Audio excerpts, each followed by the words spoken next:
अब section number 73 के ऊपर हम आते हैं।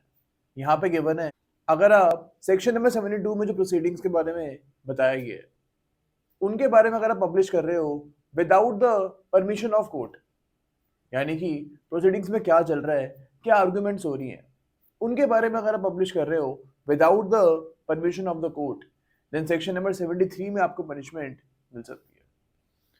ओके, इसकी जो एक्सप्लेनेशन है यहाँ पे गिवन है कि अगर आप हाई कोर्ट या फिर सुप्रीम कोर्ट की जजमेंट्स जो है इनको प्रिंट या फिर पब्लिश कर रहे हो तो यहाँ पे कोई ऑफेंस माना नहीं जाएगा। अब सेक्शन नंबर 74 पे हम आते हैं। यहाँ पे क्रिमिनल फोर्स और असॉल्ट अगेंस्ट वुमेन के बारे में बात करी गई है। एंड जो असॉल्ट हो रहा है it is to outrage the modesty of a woman. अब आउटरेजिंग द मॉडेस्टी का मतलब क्या होता है? इसका यही मतलब होता है that if you are actually lowering the dignity of a woman, एक वुमेन की अगर आप डिग्निटी को लोअर करोगे तो यहाँ पे हम बोल सकते हैं it is actually outraging the modesty of a woman. Suppose A is a person, ये एक वुमेन को स्लैप करता है, यहाँ पे we are saying that this person is using criminal force to outrage the modesty of a woman. Okay, यहाँ पे आपको याद रखना है सेक्शन नंबर 74 में कि एक्चुअल फोर्स का यूज हो रहा है या फिर असॉल्ट का यूज यहाँ पे हो रहा है। ओके, यहाँ पे आप देख सकते हो कि मिनिमम पनिशमेंट 1 ईयर की गिवन है एंड मैक्सिमम पनिशमेंट 5 ईयर्स की यहाँ पे गिवन है, यानी किसी भी सिनेरियो में 1 साल से कम की पनिशमेंट तो यहाँ पे नहीं मिल सकती है। अब सेक्शन नंबर 75 के ऊपर हम आते हैं। यहाँ पे सेक्सुअल हेरेसमेंट के बारे में बात करी गई है। यहाँ पे आपको याद रखना है कि section number 75 is not a gender neutral provision. ये जेंडर न्यूट्रल प्रोविजन नहीं है, यहाँ पे सिर्फ एक मेल पर्सन को ही पनिशमेंट मिल सकती है, यानी women can not do sexual harassment of a man, उसकी पनिशमेंट यहाँ पे गिवन नहीं है एंड पूरी बीएनएस में इस चीज की पनिशमेंट नहीं गिवन है।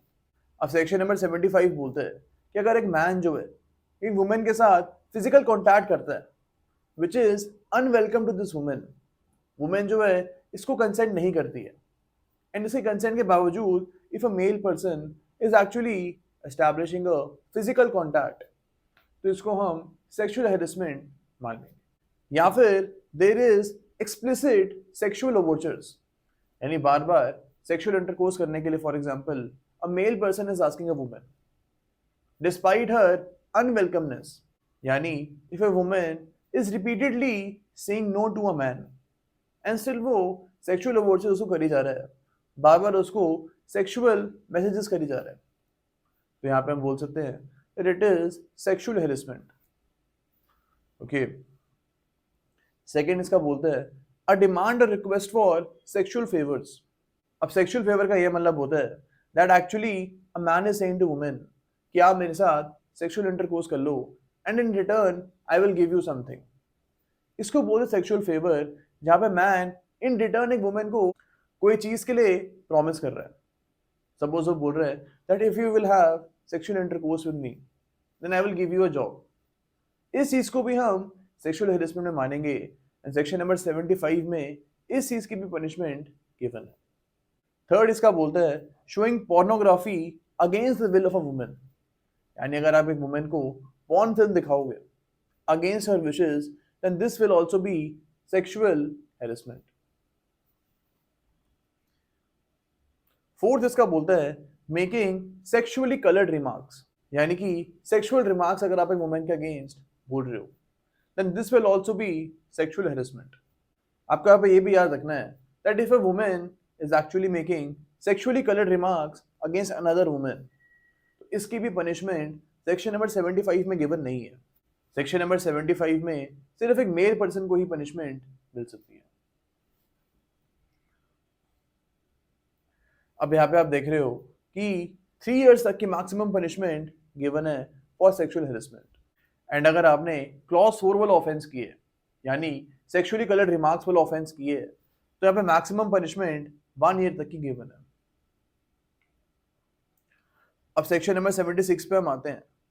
यहाँ पे डिसरॉबिंग ऑफ वुमेन की पनिशमेंट गिवन है। यानी for example A is a person, ये एक वुमेन को डिसरॉब करता है, यानी उसके क्लोथ्स को वो रिमूव करता है अगेंस्ट हर विशेस। तो यहाँ पे सेक्शन नंबर 76 में ए को पनिशमेंट मिल सकती है। या फिर ये फॉर एग्जाम्पल एक वुमेन को नेकेड होने के लिए ऑर्डर कर रहा है, एंड यहाँ पे हम बोल सकते हैं कि man is actually coercing a woman to be naked. Maybe यहाँ पे फिजिकल फोर्स भी मौजूद हो। ओके, यहाँ पे अगर आप एक वुमेन को नेकेड होने के लिए फोर्स कर रहे हो, it will also lead to punishment under section number 76। Okay, अब सेक्शन नंबर 77 पे हम आते हैं। यहाँ पे आप देखोगे वॉयरिज्म की पनिशमेंट गिवन है, यानी कि अगर आप एक वुमेन को सेक्सुअल इंटरकोर्स करते हुए देख रहे हो या कोई भी सेक्सुअल एक्ट करते हुए देख रहे हो अगेंस्ट हर विशेस, या फिर आप एक वुमेन को सेक्सुअल एक्ट करते हुए कैप्चर कर रहे हो, यानी उनकी फोटो वगैरह बना रहे हो या वीडियो बना रहे हो, in this case section number 77 में आपको पनिशमेंट मिल सकती है if it is against the wishes of this woman. Okay, यहाँ पे आप देख रहे हो कि फर्स्ट कन्विक्शन पे यहाँ पे 1 ईयर तक की मिनिमम सजा है एंड मैक्सिमम 3 ईयर्स तक की सजा है। एंड सेकंड कन्विक्शन में यानी सेम ऑफेंस आप दोबारा से करते हो, then in that case minimum यहाँ पे 3 ईयर्स की पनिशमेंट है एंड मैक्सिमम 7 ईयर्स की पनिशमेंट हमको यहाँ पे गिवन है। जहाँ पे भी मिनिमम पनिशमेंट गिवन है वहां पे आपको थोड़ा पनिशमेंट का याद रखना है, थोड़ा इनके ऊपर ध्यान देना है। ओके,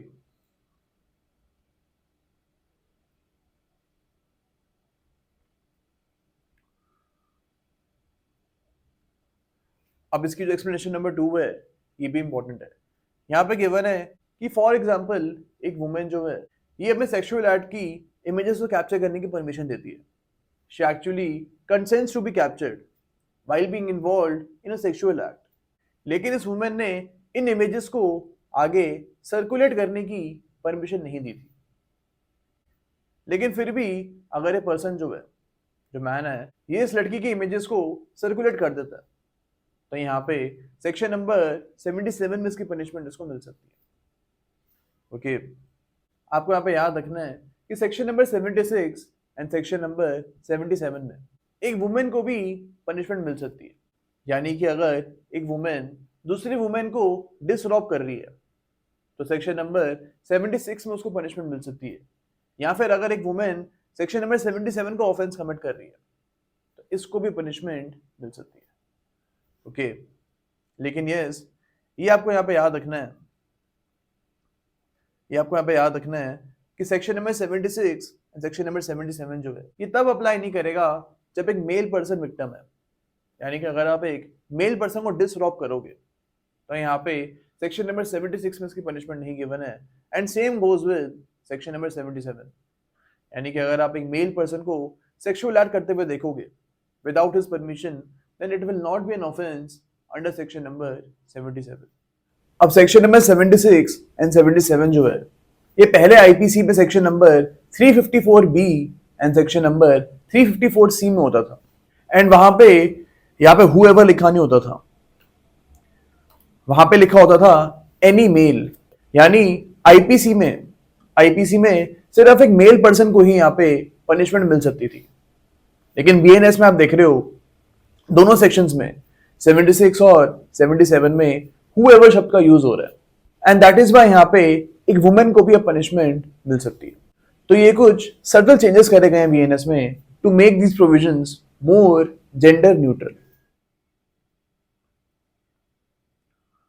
अब सेक्शन नंबर 78 पे हम आते हैं। यहाँ पे स्टॉकिंग का ऑफेंस गिवन है। यहाँ पे भी विल हैव टू रिमेंबर कि सिर्फ एक मेल पर्सन ही ऑफेंस को कमिट कर सकता है। Here the accused has to be a male person and the victim has to be a female person। Okay, यहाँ पे लिखा हुआ है कि अगर आप एक वुमेन को फॉलो कर रहे हो एंड उसको कॉन्टैक्ट कर रहे हो डिस्पाइट हर क्लियर डिसइंटरेस्ट, आप एक वुमेन को फॉलो करे जा रहे हो और आप उसको कॉन्टैक्ट करने की कोशिश कर रहे हो जबकि वो आपको क्लियरली मना कर रही है, तो इसको हम यहाँ पे स्टॉकिंग बोलेंगे।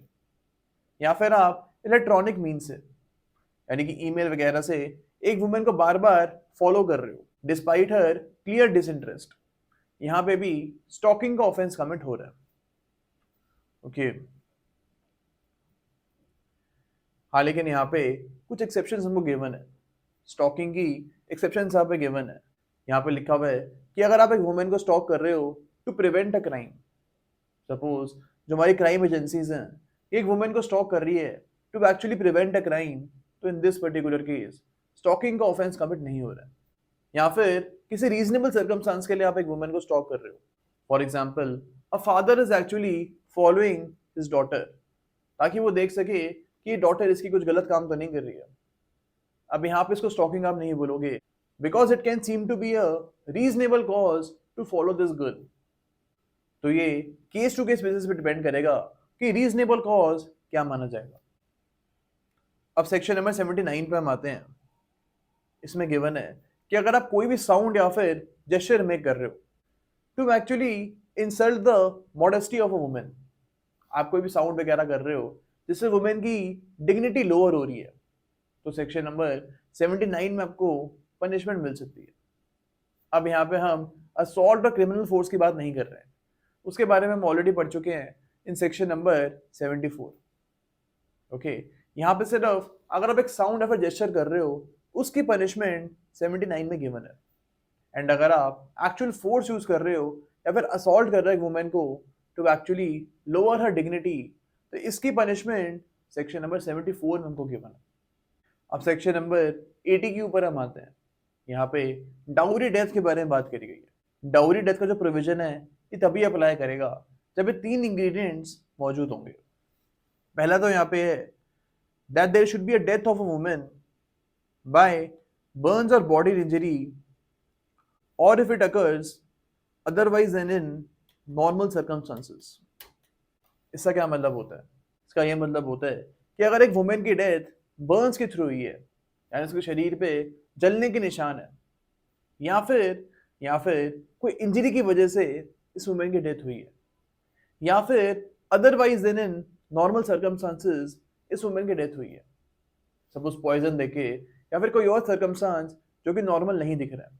सपोज फॉर एग्जांपल एक वुमेन को कैंसर था, या फिर इनको कोई बहुत ज़्यादा ग्रेव किडनी की प्रॉब्लम थी, एंड इसके बाद अगर इनकी डेथ हो जाती है तो इसको हम डेथ इन नॉर्मल सर्कमस्टांस बोलेंगे, बिकॉज एक बीमारी के चक्कर में इनकी डेथ हुई है। लेकिन अगर एकदम सही थी, एकदम फिट एंड फाइन थी, एंड एकदम से इनकी डेथ हो जाती है, तो इसको हम death otherwise than in normal circumstance बोलेंगे। ओके तो ये हमारा पहला इंग्रेडिएंट हो गया कि इन मेथड से वुमेन की डेथ होनी चाहिए, तभी डाउरी डेथ में इसको आप लेके आ सकते हो। लेकिन इसके अलावा कुछ और कंडीशंस भी होनी चाहिए। सेकंड कंडीशन है यहाँ पे with in 7 years of her marriage.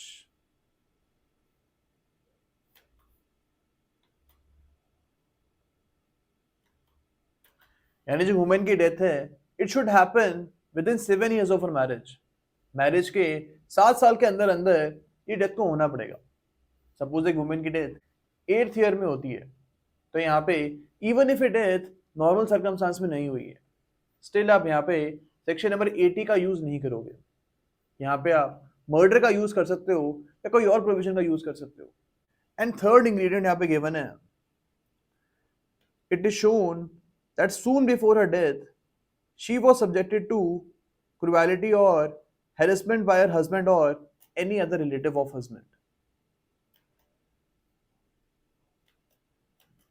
यानी अगर सून बिफोर हर डेथ, इसकी डेथ से जस्ट पहले हस्बैंड या फिर हस्बैंड के कोई रिलेटिव ने इस वुमेन के साथ कोई क्रुएलिटी करी है या फिर उसको हैरेस की है, तो यहाँ पे डाउरी डेथ में आप इसको लेके आ सकते हो। ओके एंड ये जो क्रुएलिटी हुई है it should be in connection with dowry. Dowry दहेज को मांगने के लिए ये क्रुएलिटी या फिर हैरेसमेंट होना चाहिए। ओके तो ये 3 इंग्रेडिएंट्स जो हैं ये फुलफिल होने चाहिए, तभी सेक्शन नंबर 80 में आपका केस आएगा। अगर इन तीनों में से एक भी इंग्रेडिएंट मौजूद नहीं है तो सेक्शन नंबर 80 अप्लाई नहीं होगा। ओके यहाँ पे आपको याद रखना है कि डाउरी डेथ का जो प्रोविजन है ये सिर्फ हस्बैंड या फिर हस्बैंड के जो रिलेटिव्स हैं, फॉर एग्जाम्पल हस्बैंड के मदर या फादर, इनको ही आप सेक्शन नंबर 80 में लेके आ सकते हो। यहाँ पे आप देख सकते हो डाउरी डेथ की जो पनिशमेंट है, it is minimum 7 years and it can extend to imprisonment for life. अबे मिनिमम 7 साल की सजा तो मिलेगी मिलेगी, लेकिन यहाँ पे लाइफ इम्प्रिजनमेंट की पनिशमेंट भी आपको मिल सकती है। अब आपको याद रखना है कि सेक्शन नंबर 80 जो है, इसको हम सेक्शन नंबर 118 ऑफ BSA, यानी जो हमारी न्यू एविडेंस एक्ट आई है, सेक्शन नंबर 118 ऑफ BSA के साथ पढ़ते हैं। सेक्शन नंबर 118 में आप देखोगे प्रिजम्पशन फॉर डाउरी डेथ की बात करी गई है। उसके बारे में हम BSA में तो पढ़ेंगे ही, बट यहाँ पे भी हमको पता होना चाहिए। अब सेक्शन नंबर 81 पे हम आते हैं। यहाँ पे सेक्सुअल इंटरकोर्स बाय डिसीट के बारे में बात करी गई है, यानी कि अगर आप एक वुमेन को डिसीट कर रहे हो, इसके साथ आप फ्रॉड प्ले कर रहे हो। सपोज एक मेल पर्सन है, इसने एक लड़की को बोला है कि हमारी शादी हो चुकी है, इसको उसने बिलीव दिलाया है कि हमारी शादी हो चुकी है एंड अब हम सेक्सुअल इंटरकोर्स कर सकते हैं, बट एक्चुअली में इनकी शादी यहाँ पे अभी नहीं हुई थी एंड इसके बारे में इस मेल पर्सन को पता था। तो यहाँ पे इस मेल पर्सन ने फ्रॉड प्ले किया है गर्ल के साथ एंड यहाँ पे सेक्सुअल इंटरकोर्स इन्होंने की है। तो सेक्शन नंबर 81 में you can actually punish this male person. अब सेक्शन नंबर 82 पे हम आते हैं। यहाँ पे बिगमी की पनिशमेंट गिवन है, यानी कि for example A is a person, A की ऑलरेडी एक वाइफ थी, ओके, और ए यहाँ पे हिंदू था। अब यहाँ पे ए जो है ये सेकंड मैरिज कर लेता है। तो इन दिस पर्टिकुलर केस जो फर्स्ट वाइफ है वो बिगमी की कंप्लेंट कर सकती है। She can actually file a complaint of bigamy और इस हस्बैंड को सेक्शन नंबर 82 में पनिशमेंट मिल सकती है। यहाँ पे आपको याद रखना है कि अगर आपके पर्सनल लॉज बिगमी को अलाउ करते हैं तो सेक्शन नंबर 82 अप्लाई नहीं करेगा। इसमें लिखा हुआ है whoever having a husband or wife living marries in any case in which such marriage is void by reason, okay, यानी कि अगर आपके पर्सनल लॉज में ये मैरिज वॉइड मानी जाएगी तभी सेक्शन नंबर 82 अप्लाई करेगा। अगर आप हिंदू मैरिज एक्ट देखोगे वहां पे सेकेंड मैरिज को वॉइड माना गया and that is why Hindus के ऊपर सेक्शन नंबर 82 अप्लाई करेगा। लेकिन मुस्लिम्स में आप देखोगे, मुस्लिम पर्सनल लॉ में आप देखोगे अब इस सेकेंड मैरिज को वॉइड नहीं माना जाता है and that is why Muslims के ऊपर सेक्शन नंबर 82 अप्लाई नहीं करेगा। ओके, अब यहाँ पे एक्सेप्शन गिवन है कि अगर कोर्ट ने ही आपके मैरिज को वॉइड डिक्लेयर कर दिया, देन इन दैट केस अगर आप यहाँ पे सेकेंड मैरिज करोगे तो आपको सेक्शन नंबर 82 में पनिशमेंट नहीं मिलेगी। या फिर फॉर एग्जाम्पल ए और बी जो है ये हस्बैंड वाइफ है। अब A is the husband and B is the wife. अब यहाँ पे बी के बारे में 7 साल से कोई खबर नहीं है, she has been absent from 7 years। तो यहाँ पे जब 7 साल पूरे हो जाएंगे then A can actually marry for the second time. A यहाँ पे सेकेंड मैरिज कर सकता है। ओके, अब सेक्शन नंबर 82 में हमको याद रखना है कि यहाँ पे एक मेल या फिर एक फीमेल जो है दोनों को आप पनिश कर सकते हो। Section number 82 is gender neutral, यानी कि अगर एक वाइफ भी सेकेंड मैरिज करती है तो उसको भी सेक्शन नंबर 82 में पनिशमेंट मिल सकती है। अब सेक्शन नंबर 83 पे हम आते हैं। यहाँ पे गिवन है कि अगर for example A is a person, ये एक वुमेन के साथ मैरिज की सेरेमनीज करता है, यानी प्रॉपर यहाँ पे सेरेमनीज वो करते हैं, लेकिन ये सेरेमनीज शादी के लिए सफिशिएंट नहीं है। अब यहाँ पे जो मेल पर्सन है उसको पता है कि यहाँ पे इन दोनों की शादी नहीं हुई है बिकॉज पूरी सेरेमनीज यहाँ पे कंप्लीट नहीं करी गई है, लेकिन वुमेन को लगता है कि हाँ यहाँ पे पूरी मैरिज हो चुकी है and she actually has sexual intercourse with this guy. तो यहाँ पे सेक्शन नंबर 83 में आप इस मेल पर्सन को पनिश कर सकते हो। यहाँ पे भी आपको याद रखना है कि ये जेंडर न्यूट्रल प्रोविजन नहीं है। This provision is not gender neutral. यहाँ पे सिर्फ एक मेल पर्सन को ही पनिशमेंट मिल सकती है।